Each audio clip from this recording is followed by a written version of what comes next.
Hello guys! Maglinis po kami ng tainga ng aming pusa. Yan kasi po madumi po ang tainga ng pusa namin. Na malinisan namin yan ang tainga. Uy, kadumi naman yata yan eh.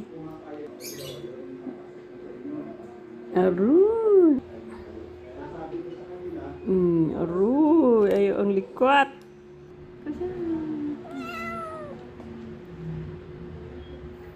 Pinatakan mo na yun, di ba?